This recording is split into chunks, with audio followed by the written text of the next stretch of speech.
Alright, let's get right to it. I've spent my career turning properties into profit machines, and honestly, I've seen it all. From crumbling century homes to sleek downtown condos.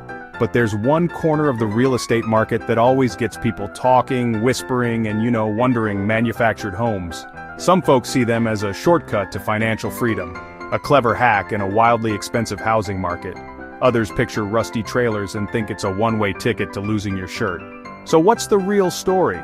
Is jumping into manufactured home investing a stroke of genius or a rookie mistake just waiting to happen? It's the million-dollar question. Even if the price tag is a whole lot friendlier, the truth is it can be both. So what's the big attraction? Why are savvy investors starting to give manufactured homes a serious second look? It all boils down to one beautiful, powerful word: affordability. In a world where the cost of a traditional single-family home can make your eyes water, manufactured homes offer a point of entry that's refreshingly accessible. We're talking about acquisition costs that can be 40% to 75% lower than their site-built counterparts. This lower price point does something magical for your potential returns. When your initial investment is smaller, your cash-on-cash return can be significantly higher. Another huge plus is the demand. America is facing a serious affordable housing crisis. There simply aren't enough reasonably priced places for people to live, especially for retirees on fixed incomes, young families starting out, and hard-working folks in lower to middle income brackets. Manufactured homes fill this gap perfectly. When you provide a clean, safe, and affordable home, you'll find tenants who are happy to stay for the long haul. Okay, we've talked about the sunny side of the street. Now it's time for some real talk about the potholes you need to swerve around. The biggest, most dangerous trap for new investors is falling for the allure of a super cheap older home. Specifically, one built before June of 1976. These pre-HUD code homes are often a Pandora's box of problems, from poor insulation and outdated wiring to structural issues. They might look like a bargain, but they can quickly become a money pit. But the problems with pre-1976 homes go beyond just their physical condition. The real killer is financing. Try getting a traditional mortgage for one of these relics. You'll find that most lenders won't touch them with a 10-foot pole. This leaves you in a tough spot. Another massive pitfall is misunderstanding the land situation. About 40% of manufactured homes sit on land that the homeowner doesn't own.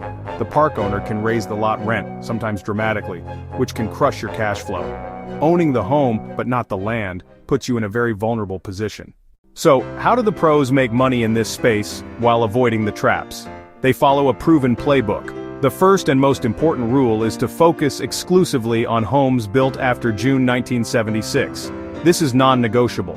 A second winning strategy is what I call the rent-the-box model in a well-managed park. The key here is due diligence on the park itself. For investors with more capital and ambition, the buy-the-land strategy is where you can build serious wealth. When the home is permanently affixed to a foundation on land you own, it can be legally classified as real property. The ultimate power move?